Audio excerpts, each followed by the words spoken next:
Well, thank you, everybody, for this opportunity. I've been studying children and youth, the sociology of children and youth crime and justice, pretty much my whole academic career. And this presentation then is the culmination of all of that work, and with a focus on human rights. I'm just finishing a book for a Canadian publisher on an About Canada series and kids, and this is the framework of that book, and I wanted to present it to you and give you some time at the end to respond, because it's Canada's report card on human rights and children and youth is not very good, believe it or not, for such an affluent country, a country that's ranked one of the top countries in the world in which to live. Our report card is not good, and I wanted to share that with you and to get your feedback.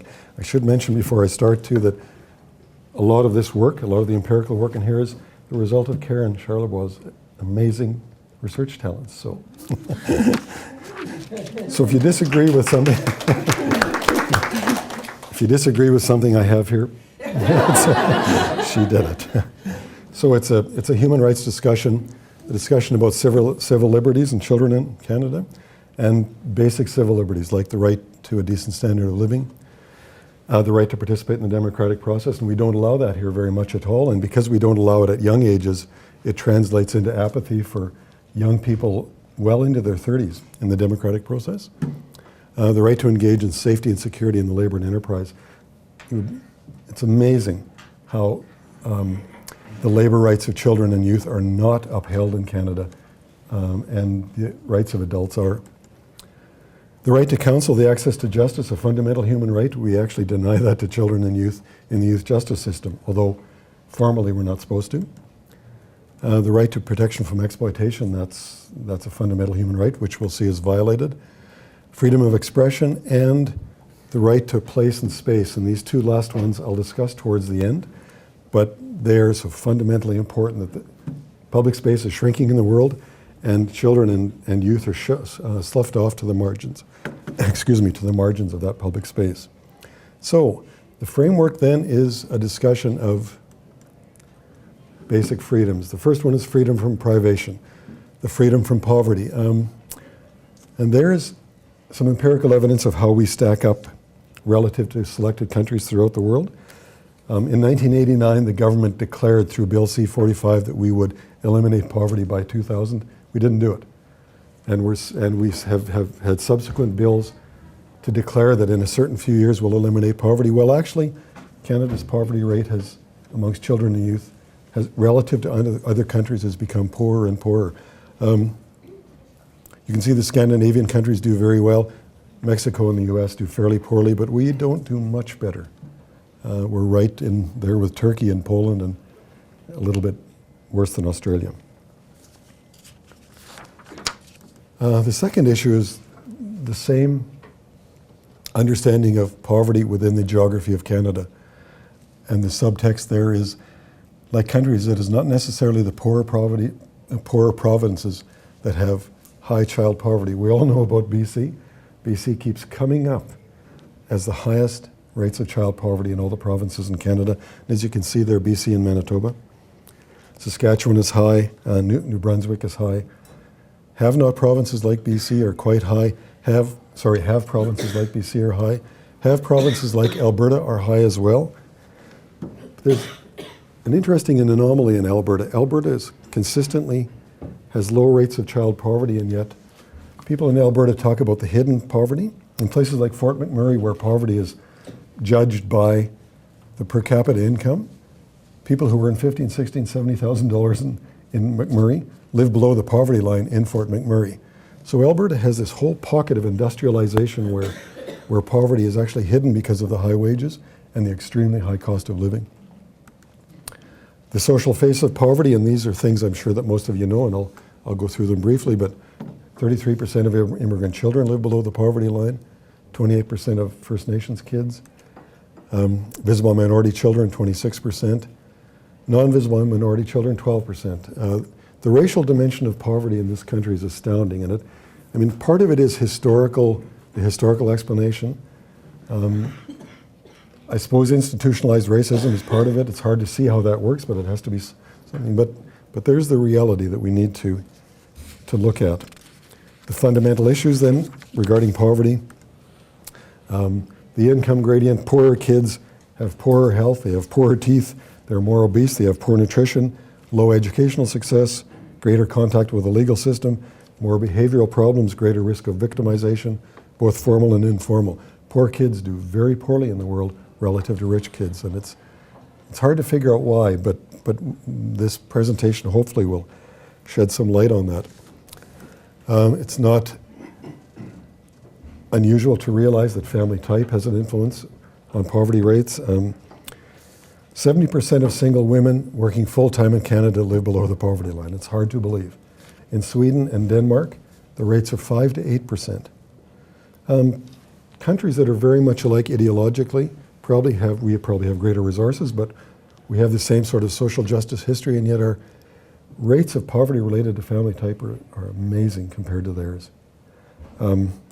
And we have working poor in this country. 25% of Canadians who are working full-time fall well below the poverty level. And that's not true in the Scandinavian countries. Something about are these debates over minimum wage are actually specious debates. Raising the minimum wage from $10 to $11 an hour means absolutely nothing. There's a guaranteed income that needs to be discussed, and the Scandinavian countries do it. France does it somewhat. We don't at all. It frightens us to think about a guaranteed income supplement. The second freedom, the freedom from ill health. If you look at selected countries, we have universal health care. We should do very well. We certainly don't do too badly, although we don't do as well as we should. We actually are right in line with the United Kingdom, a little bit better than Cuba, quite a bit better than the United States. But our infant mortality rates have grown dramatically. We used to be 6th in the world. If you look at the ranking now, we're 36th. Now that's also because other countries have done a better job of prevention of infant mortality, but we haven't kept pace, and it makes you question why in a system of universal health care. Cuba's a bit of an anomaly. They have the best healthcare system in the world and the best doctors. That's partly why they do so well. The same prevention of infant mortality across the provinces in Canada. This is where BC comes out fairly well. But you can see that the poor areas of Canada, like Nunavut and the Northwest Territories, is not bad. Nunavut, the Yukon, provinces like Saskatchewan and Manitoba and Newfoundland and Labrador. Provinces where in the northern communities there is a lot of poverty, and that translates into infant mortality. As I said, BC seems to do quite well. I wanted to show you this next slide, though. It's I did some work on hospitalization rates in children and youth as an indication of child health. And most of these affluent cities, like Vancouver and Calgary, Toronto and London, kids don't go to the hospital very much at all. And cities like Regina and Halifax, and they're fairly affluent cities as well, but they have these pockets of poverty. Kids go to the hospital a lot. Look at the substantial difference, and the substantial difference between socioeconomic status as well, too. And I certainly like to hear your comments at the end, but part of it is need. When you go through downtown Regina, you can see the absolute healthcare needs, and the hospital system is pretty good there, so kids do go to the hospital. And so it's a matter of need and availability of facilities as well. Regina's facilities are quite good. I'm assuming Halifax's are quite good as well. So it's a bit of an anomalous chart, but I thought I'd throw it in anyway. The fundamental issues of health, socioeconomic status, there's no denying that poor kids have poorer health in all categories. But I wanted to discuss this a little bit with you, this notion of geographical isolation and malnourishment.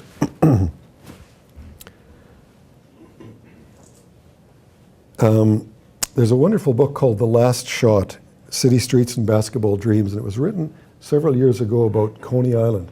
Coney Island used to be Coney Island. But now it's projects for relatively poor, mostly African-American families. Coney Island has something like 50,000 people in it. And this story is really about how young black kids get to be famous basketball players or gang members. Those are the two occupational styles. What I found most interesting about the story is that in Coney Island, there are no grocery stores. There are 8 McDonald's, 7 7-Elevens, and some Burger Kings, but no grocery stores. For parents to buy fresh groceries, they have to travel an hour and a half there and back by train to get groceries. In Toronto, new work has shown that Toronto is somewhat like that as well too. They call them food deserts in Toronto. Pockets of the inner city where you can't buy fresh food. It's true in Regina, it's true in Saskatoon as well too. Grocery stores leave the inner cities and they're replaced by McDonald's and Burger King and 7-Eleven, foods that have no nourishment at all.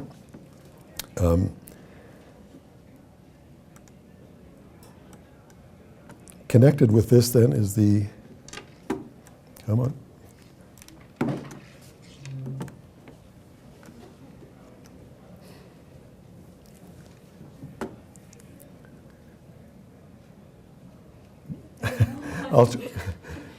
Connected with that is the idea of fast food and child and parental obesity.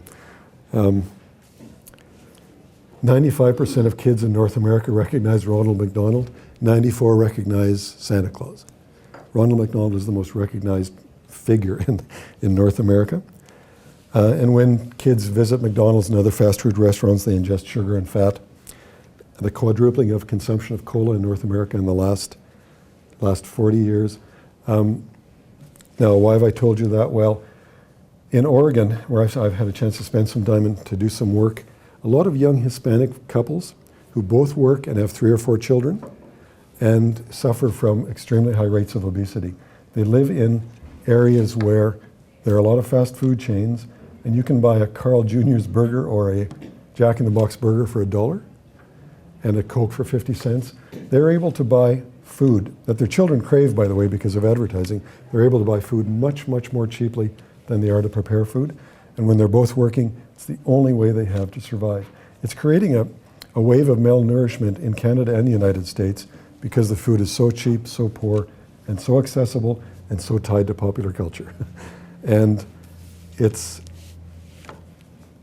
actually an epidemic of a lifestyle epidemic and a popular cultural epidemic that I'll talk about again in a few minutes. It's not working at all. Are you okay sitting there, Vanessa? Okay. The sedentary e-world, and I think this is something where we haven't thought through the development of the internet and the development of the e-world very well, and we haven't thought through it certainly in terms of child and human rights. It's the easy road to education. Schools are adopting this technology just like that, and they're adopting not only the online learning, and I'm talking about primary and secondary schools, but they're also adopting it as the epitome of good education. Overnight they've done it. It's created then a sedentary population of kids that I'll discuss again, that really is removed from the real world. And the average kid in North America, believe it or not, spends 11 hours a day in front of some sort of electronic device. Now, it's not 11 actual hours, it's 11 multitasked hours. So kids will be in front of the TV and emailing and being on their phones 11 hours per day, and that means they're spending virtually no time doing anything else other than school and their electronic time. It's creating then a population of kids that people like Richard Love, who was here actually a while ago, Last Child in the Woods, talks about a crisis, an epidemic crisis.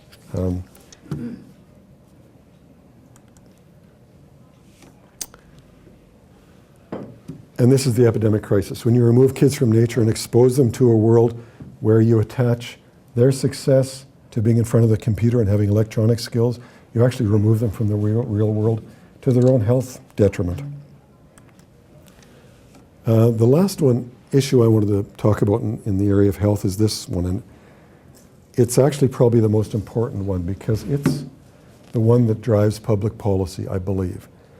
There are 2 myths regarding the sexual health, the sexual exploitation of children and youth. The first myth is that kids are sexually out of control, and it drives a lot of our public policy. It drives a lot of the health policy and crime criminal justice policy that kids are sexually active, they're sexually more volatile and they're spreading disease. Well, it's actually not true. Sexual activity amongst kids has been down quite a bit in the last few years.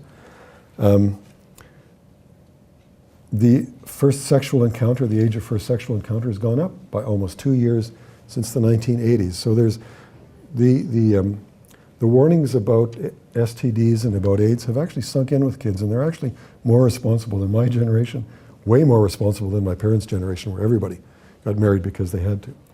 So that myth, which drives public policy, is accompanied by another myth.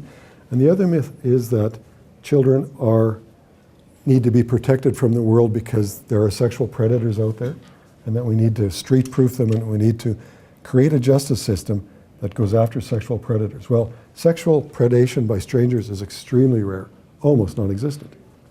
But what is fairly common is sexual predation by intimates and by people in positions of authority.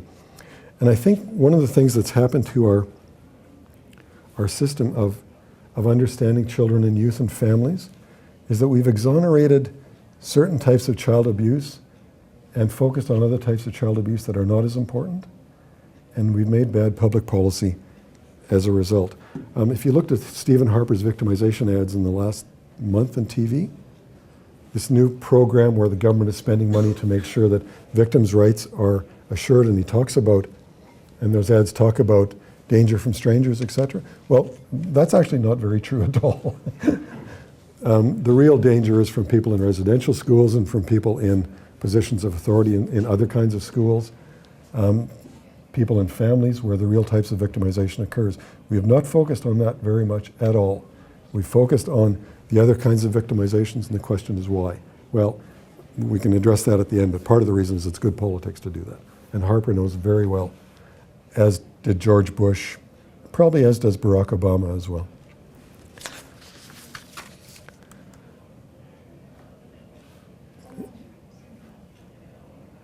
Right, the freedom from legal discrimination, and here's the one that I've worked most of my academic career on, the youth justice for children and youth, and here's where we don't stack up very well at all. We lock up more kids per capita than any other industrialized country in the world, by far. America locks up more adults than we do, by the way, so it tapers off for the adult system, but in the youth justice system, we do that. Now, why do we do it? I think we do it in part because it's historical habit. We just got in the habit of doing it and couldn't stop, although Quebec stopped. And BC's not bad either. Norway, it's not Norway, it is Sweden, I believe, locked up last year 5 young offenders, the whole year in the whole country. They just don't use the justice system at all. They found a better way, and their society is as safe or safer than Canada's, by all means.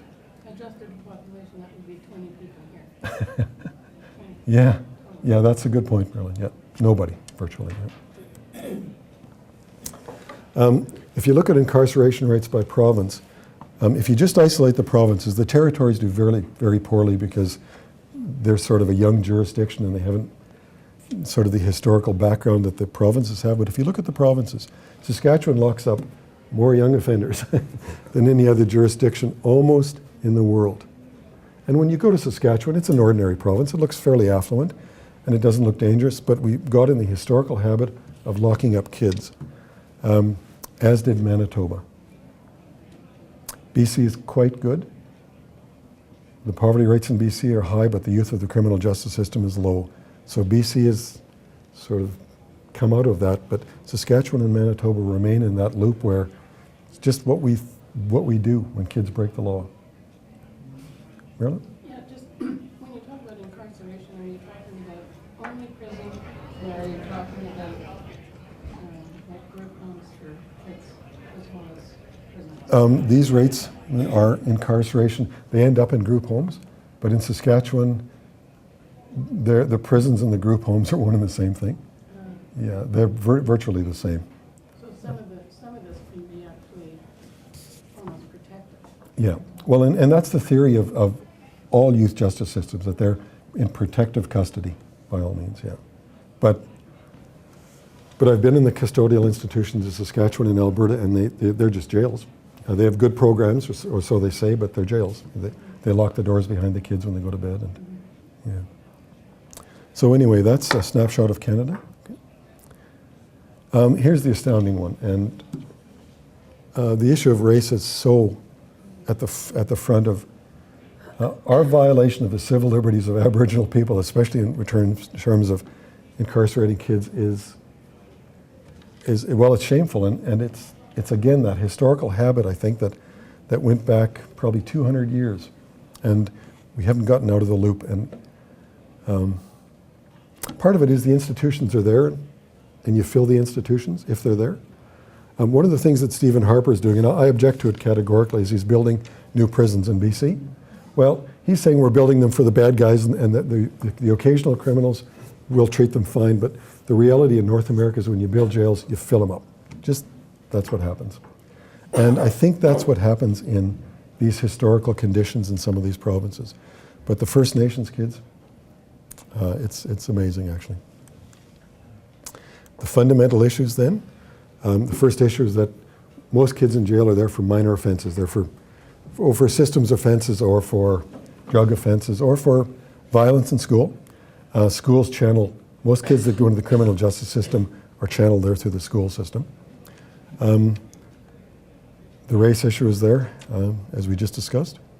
The gender issue, you lock up way more boys than girls per capita, way more.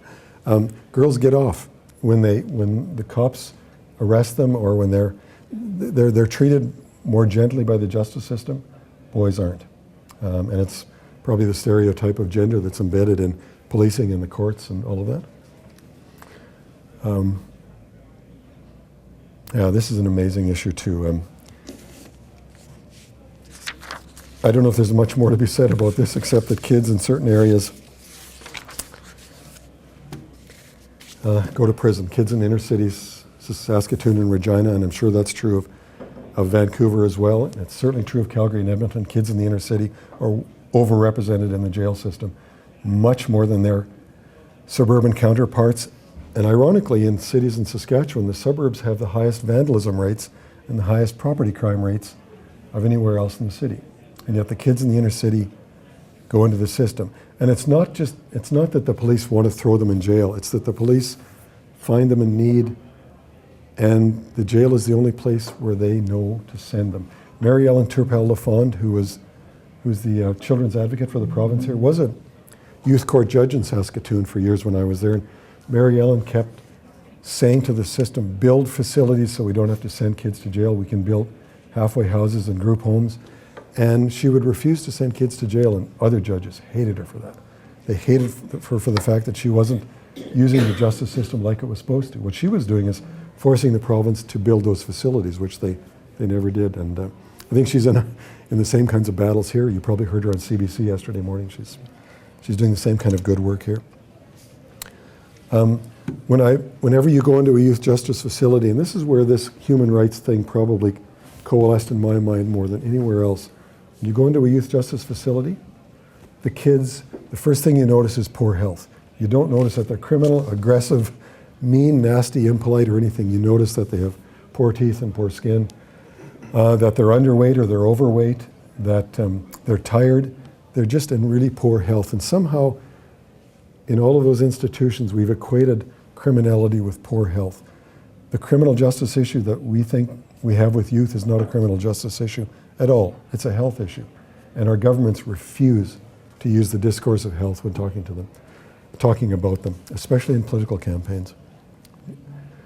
And lastly, it's important to know that prisons don't correct. They call them corrections. Prisons are often siphons into the adult system, especially in provinces where there are a lot of gang members. Okay. The next issue, the freedom from labor discrimination.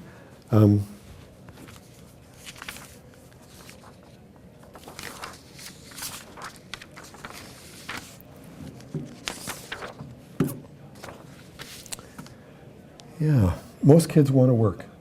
And actually in my writing, I argue that they should be able to work. The problem is, and you can see the problem in the next slide. there are some of the problems, and I'll let you read them for a second.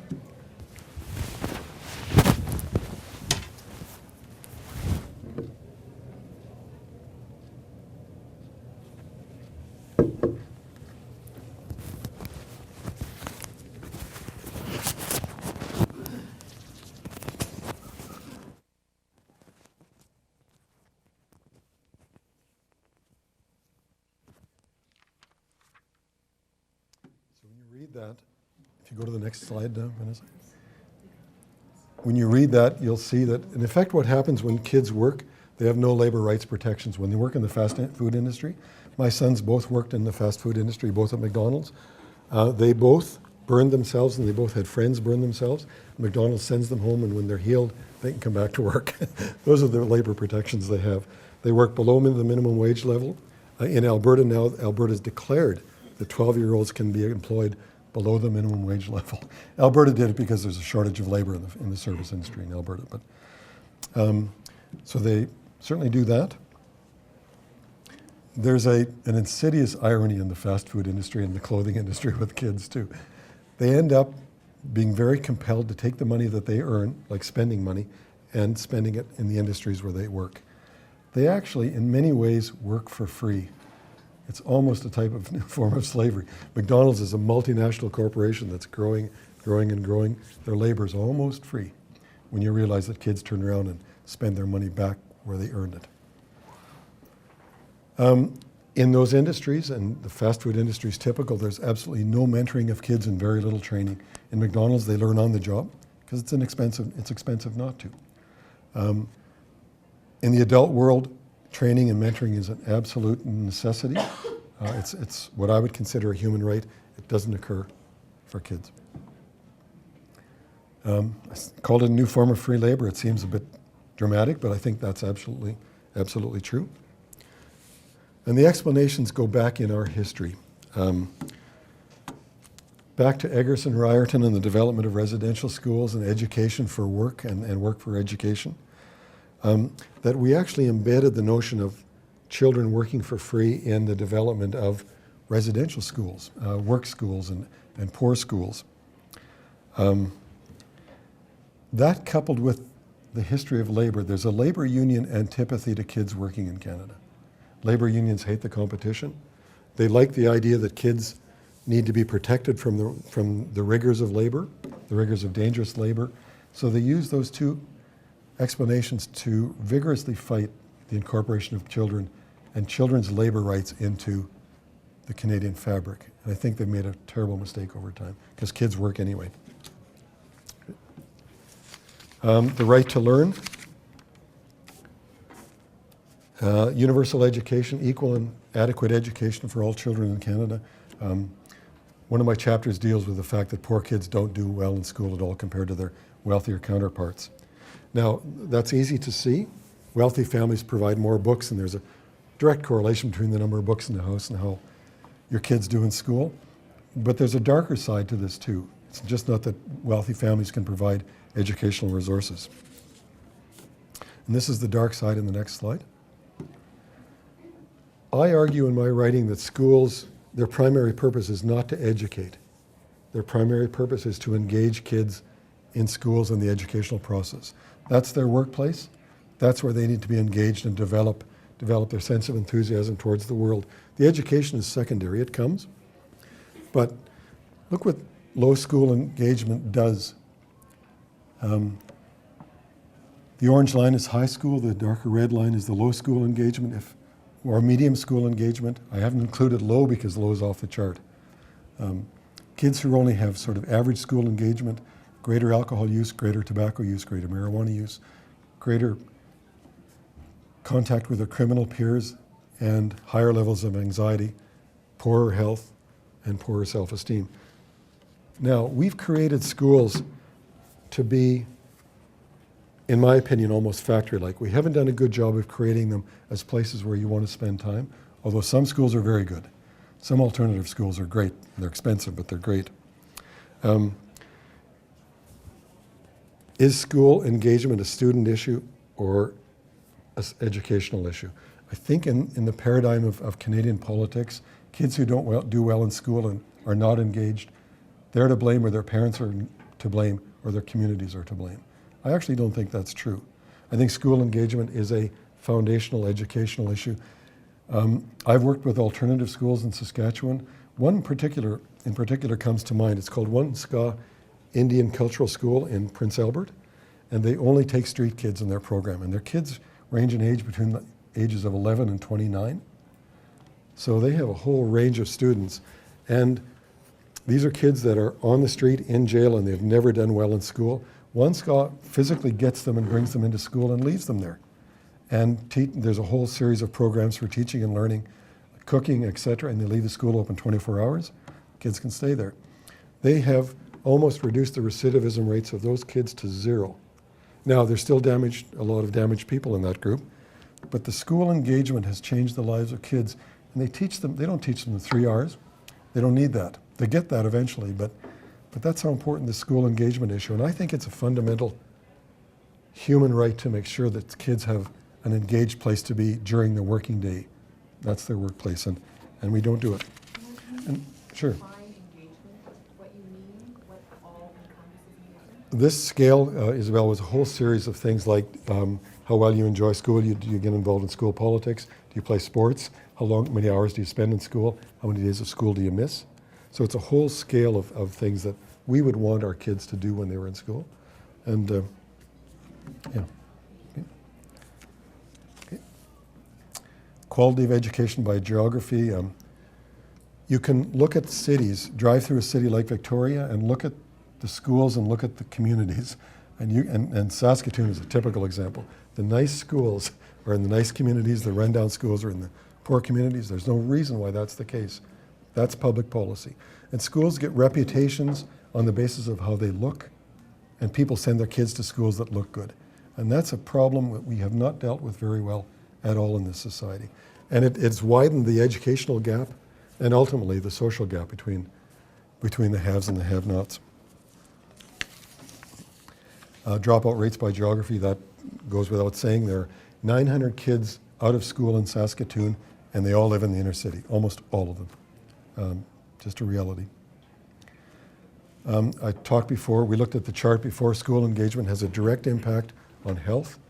If you want healthier kids, make the schools more engaging. The problem with engaged schools, alternative schools, they're expensive to run. They do a lot of one-to-one mentoring. They do a lot of more mature students mentoring less mature students. The class sizes are small. The facilities have to be good. They are expensive.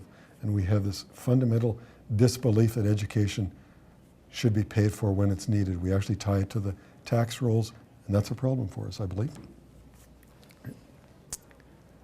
And alternative schools, as I said, their fundamental priority is engagement, not education. This freedom from corporate aggression, the links to school. This last one, I'm actually quite passionate about, and I'd be interested to hear your comments on this as well too. Because kids can't vote, I actually don't think that they should be exposed to the types of corporate aggression that we are exposed to. And maybe we have the experiential skills to realize that you should only eat at McDonald's once every week at the very most, otherwise you're not going to feel very well. But the idea of selling health, there's an interesting new body of research that looks at the geographical tracking of ADHD and ADD and the use of Ritalin and Dexedrine and other drugs for that. In the United States primarily, there's almost no diagnoses in the western states, and as you go east, it darkens and darkens and darkens all the way to the East Coast. The highest rates of ADD and ADHD are on the East Coast, and gradually they decrease all the way to the West. So, is there some geographical or epidemiological reason for that? Or is there something else going on? Well, one of the arguments that's been made in some of the research in Canada is that ADD and ADHD are diagnoses for kids who don't do well in school. And Ritalin and Dexedrine and those kinds of drugs can pacify kids and make them sit still. And I don't blame parents by any means, because even I as a parent wanted my kids to sit still in school, do well, have the teachers like them, and if they were anxious or hyperactive teachers didn't do it. And so I don't blame parents, but the idea that health and education have colluded to treat lack of success in school and the lack of the inability to sit still in a class of 30, I think is actually morally wrong. Although there's a lot of disagreement, and a lot of people would say that the reality out there is that there are kids who are anxious and hyperactive, and that is true. The other reality is, though, I've seen alternative schools deal with those kinds of kids in a different way. They spend a lot of time outside, they spend a lot of time with elders mentoring one-to-one, and they actually do pay attention when people pay attention to them, but they can't sit still in a class of 30. We haven't figured that out very well. Because the pharmaceutical response is easy, the other responses are hard and more expensive. The fast food industry has infiltrated itself into schools, and some people argue for good. The Pizza Hut Read It program, or Book It program in North America was given an award by Ronald Reagan's government. Kids would read a certain number of books, they'd keep a log of those books, and they would get passes to Pizza Hut for free pizzas, they and their families. And Pizza Hut gained a lot of credibility for helping American education. Coke, Pepsi, McDonald's, all are part of school funding.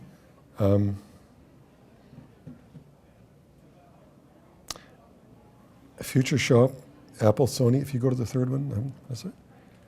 Future Shop, Apple, Sony, the World Wide Web. Canada was the first country in the world to adopt the policy of access to the World Wide Web for all of its students in school. We now have, the statistic is 5,000 teaching resources for secondary education in North America on the web. And those are for-profit teaching resources. So teachers can access them and use them as part of their curricula. And the internet, or the e-companies that are doing that, are very, very lucrative companies. And it seems like a good thing, actually, doesn't it? That kids can participate in all of that good e-world stuff. Just go to the last one. For-profit education in the United States and Canada, sorry, this is in the United States, has a budget larger than the military or social services. And that's for profit primary and secondary education resources. So those are private companies that are producing resources for the public school system. Rockstar and Red Bull sponsor school events in Canada and the United States. Health Canada declared Rockstar and Red Bull dangerous products for kids. But they insinuate themselves into the education system. I guess the question we have to ask, and I'll go to the fundamental issues to ask them. Should public education be the site of corporate advertising? Some people argue yes, some people argue no. Can you protect children from corporate advertising through government interference? And should you, if they can't vote? And that's the question that I leave. Do they have the right to do this? And they do in some respects, especially the e-companies have the right to dictate curriculum because they have the research money to prove that those curricula are effective. There's my problem. It prevents real apprenticeship. It prevents teachers from spending one-to-one time with kids and teaching them like our parents did about real world issues and real education. It sort of obviates that. And the last issue then, does education have a right to participate in the educational success of students? And they do dramatically now. Teachers send kids to doctors when they can't sit still in school. Is that the correct way to handle education and those who fail in the education system? So the theoretical arguments that I'll leave you with, that's it. How do we explain all of this? Well, one of the explanations could be that global politics and economics has a very lucrative consumer market and a very lucrative laborer market, but not a manager's market. So kids are a form of, as I said before, free labor for multinational corporations. They are amazing consumers They're probably better consumers than we are, but they're never managers. They're never part of the democratic process. There's a human rights violation, and some people have talked about that. Yes, the general disenfranchisement of youth, we don't allow kids to vote, and I've argued that kids at the age of 12 should vote because they can work in Alberta. Why can't they vote? And you say that to politicians and public policy makers, and they look at you like you're on something yourself. The problem for the disenfranchisement of youth is they become apathetic until they're older. The paradigm of risk, and this is a discourse that I've critiqued in some of my writing. The paradigm of risk is a paradigm that looks at individual kids as at risk. Science can respond to them through medicine. Education responds to them through remedial programs. And criminality and law responds to them by locking them up. And there's a very strong connection between education, funneling kids into the criminal justice system. So why haven't we been able to break free of this paradigm of risk and say that, well, the real risk is a poor school that doesn't create an engaged system, or a criminal justice system that really doesn't look at the issue of health as the fundamental issue, but the issue of risk to society instead of risk to kids. It's a paradigm that we haven't escaped, and part of it is it's good politics not to. The fear of crime sells votes, quite clearly. Public and media discourse. Over the years, I've written 2 books on moral panics and what you see in the media. It's good business. It's good media business to sell individualized stories of bad kids. You hear it all the time in Victoria. But those are not the stories of kids. Those are the stories of very rare occasions when kids break the law. But they sort of frame the way that we see the criminality of children and youth in general. Here's an interesting theory. There's some American authors who've argued that when you deny children and youth civil liberty, there's due civil liberties, you protect the wealth of the baby boom generation. You protect their retirement plans, you protect their investments by making sure that there's cheap labor for the fast food industry, which you can invest in. And public-private space. There's some really interesting work coming out of Canada. Shireen Razik, I believe, at OISE. Shireen talks about the notion of shrinking space, and as space shrinks, people at the margins are pushed to the sides of that space. When my kids were in school, they'd go to the malls at noon, and the mall owners and the mall securities would kick them out. These are typical middle-class kids. They didn't have that space. If they walked downtown, the police watched them. If they stayed in school, they were fine. Their space was shrunk to that. And when you look at after-hours activities for kids, after-hours activities mostly for adults, all the clubs and the things that we see in the city. So there's this notion of shrinking space and the privatization of space, which is an interesting theory as well, too. That's it, people. Thank you.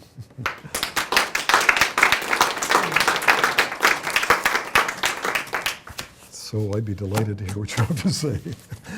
Sure. A question about the Yeah. Scandinavian countries Yeah. having much better statistics to do with child poverty and Sure. all that kind Yeah. of stuff. And do you think one of the problems within Canada is our federal system? It's an easy out to blame the other, whether it's a municipal or a provincial or federal level, Yeah. at which the Scandinavian countries, because of their geography, don't have.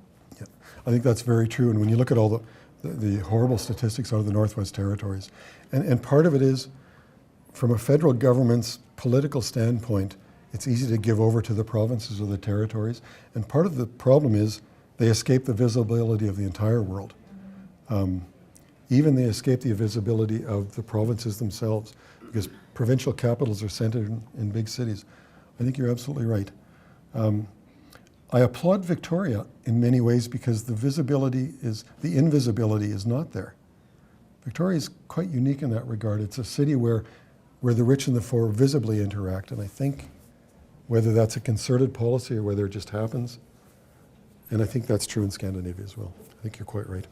But Swedes pay, if I was a Swede, I'd pay my income tax to my local municipality. That is huge. Yeah. Because all of a sudden it empowers the local communities Yeah. in ways that we're trickle down. Yeah. And that's the issue of visibility that we were just discussing. When the spending occurs at that level, Marilyn, you can't escape the reality that's in front of your face. When the spending occurs at the federal level, it's easy to do that. I wish we had a Ministry of Education in Canada. Yep. Sure. Well, the support of Maryland because it's a wonderful comment. I mentioned that you were well agreed with by Joseph Howe from 1867, prior to the Confederation of Canada, who made the very same argument. It was good then, and it's good today. It's good today. That's the Nova Scotia side out of the way now. I just would like to question. Either I didn't understand or challenge a couple Of course, sure. seem to be implicit assumptions. Okay. One is that children are like adults, and children are up to a certain age, seemingly growing older from when I was one, but somewhere in around the 1825 or so, there is a poorly developed sense of decision making, which we can track in the psychological evolution and development of children. So when we say that they're being disenfranchised, maybe they're being protected more than disenfranchised, more partially so. Yeah. Second point is to be poor is to be unhealthy, and you've got the stats there, and hopefully that's today. Because I remember as a youth, being poor wasn't a big deal. Being poor was something you were happy in, you were healthy in. You didn't have much, that's for sure, and you made good use of it. But there was a different attitude, so there might be an opportunity to take your research and flip back 50 years and look at what would the same questions asked of the population 50 years ago tell you that might actually inform what has changed, what is going wrong in a different way. Mm-hmm. That's It's an interesting comment, Sherman. Well, certainly poverty is relative, and the relative poverty back then was not as severe as it is now. We know the gap between the rich and the poor is growing historically. And back in the day, I suppose, when everybody was relatively well off, but relatively not well off as well, the distinctions didn't. We're not well off in Nova Scotia. Well, and the distinctions didn't translate into privilege or lack of privilege. No. And that's what happens today. And the rights argument that children need to be protected, well, they're not. That's the argument. If we have a human rights argument that the developmental stage of 12 years old is not a stage that we want to trust with the democratic decision, then we better make sure that we're not using that underdeveloped person in some of these ways. And Karen? From what Sherman was saying, that maybe 50 years ago, the percentage of poor people who lived in rural areas as opposed to urban areas. Because I think that what we're seeing is a greater percentage of people in urban areas, children in urban areas, and then the problems that Sherman was mentioning, lack of fresh produce. Yeah. The Yeah. lack of your families can't access a supermarket. Mhm. Some downtown areas, Saskatoon, Mission, Regina. Yeah, that's absolutely true, Karen. Yeah. Yeah. Right? Thanks for the presentation, Bernard. Sure. Looking at your statistics with the international comparisons and the national comparisons, there seems to be, from a quick look at it, a pretty strong correlation between places with high Aboriginal populations and bad records. Yep. So a lot of the statistics are driven by Yeah. Aboriginal Yeah. populations. Have you seen, looking internationally, or is there any place where people are, have found some kind of a solution to what is such a huge problem? Are there any good examples out there where some progress is being made? Yeah. One qualification, right? In Toronto, it's the Caribbean Canadian population. It's the black population in Toronto is the same way. But New Zealand is an interesting example. New Zealand, the Maori people in New Zealand have kept control of the tourism economy fairly well, and their rates of child poverty are less than ours considerably. Child crime is way less than ours considerably. But it's an interesting issue that it's almost a universal problem, right? And that's why I said there's something about historical habit and the treatment of different kinds of people. It's embedded in the systems. But there are, New Zealand comes to mind, certainly. Yeah. Thank you very Sure. much for what I found to be a very uncomfortable presentation. Well, Really, because you bring so many things to light. And Yeah. sitting here, personally having grown up in Regina, Yeah, and yeah. being completely aware of, What goes on? Tracks me on. Oh, yeah. Yeah. And being a single parent of a teenage daughter. Yeah. And having gone through for teaching and having been a teacher in Saskatchewan and Alberta. Yeah. Having a wonderful philosophical conversation with the principal of my daughter's high school at Oak Bay. We talked about 21st century education and innovative learning practices and how to infuse those into the classroom. He was very excited about that, and we talked very idealistically about that. But then, in the conversation, the reality hit home for him as a high school administrator within the K-12 system, that really, even though people want innovative learning practices infused into the K-12 system, reality is such that the system does not want to change. And so, especially in Oak Bay, what I find too is that change is difficult. People want the same. Only in Oak Bay. People expect the same, and so you must have a classroom with rows. And so, in your research around education in the K-12 system, are there any loopholes or any cracks in that wall where we can start to infuse more innovative learning for those populations at risk for engagement? Mm-hmm. You know, Diane, yeah, but it doesn't involve education, formal education. I'm actually surprised you say that they're fairly non-adoptive of new technologies, because schools actually adopted e-technology fairly quickly. But in regard to the sort of places where that have some good insights,